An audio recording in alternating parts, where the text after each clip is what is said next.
LoPresto is with us here in the John Mendola show. Lauren, let's talk a little bit about the track and field team here at Pittston area. It's something that you and the ladies take pretty seriously, and yes, there's been some good results over the years. Yeah, we are very strong in the women's hurdling with Gia and Maradi. She's really good this year. She beat 2 of her own records this season.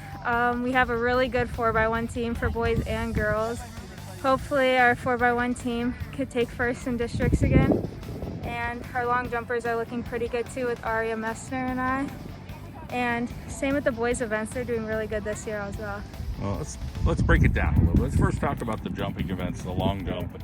You got to have some speed, you got to have a little bit of air, so yeah, there's definitely technique to it. So talk about repping that. You know, just you have to be really fast on the runway and getting in the air, lifting up your knees, which I struggle with sometimes.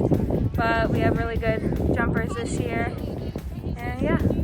Let's head over to the 4x1 team and take us through, you know, who's starting it out and you know, just trying to continue till you get to the end. Yeah, so for the girls 4x1 team, I start off and then I hand off to Aria Messner, and she hands off to Caitlin West, but she's out with an injury right now, so taking her spot is Gia and Maradi right now, and then she hands it off to Jakaya Kroon, who is very fast. She's really good.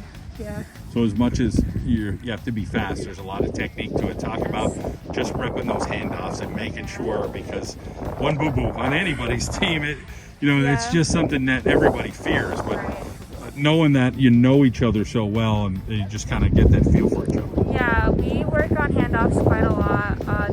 It's very nerve-wracking. At the Jordan Relays, we were so nervous about dropping them or messing them up. And with a lot of practice, we have been doing very good with the handoffs. So that's good. And how about sprints? You talk about, running the 100, it's a short race, but, a lot of powerful young ladies around, and just get in there to try to do your best. Right, there's a ton of competition with the 100-meter dash. Jakaya Kroon, our fastest girl here, she always takes first. She does really well in that. It's one of my favorite events, too. So not only are you doing track and field, you also do soccer. Talk about your parents and the support you get at home. Oh, they're awesome. They come to every one of my meets, all of my games, very supportive. Leaving work early to come to them. It's awesome. It's really good. And as far as hitting the books and being a good, well-rounded student athlete, talk about the hard work in the classroom. Very hard. I mean, this year it's challenging because of COVID. We can't go to school. I'm online still right now. So it stinks. You can't see your friends, teachers. It's been a little different, that's for sure. Right. District meet coming up. Yeah. Obviously, I think you're hoping for good energy and a good weather day. Yeah. Talk about all this hard work in a short amount of time. Teams are getting shut down with COVID. You have to overcome. You have to adapt, and it sounds like what student athletes have done. Yeah. We're working really hard on practicing for districts, taking home some medals. With COVID, you never know what's going to happen.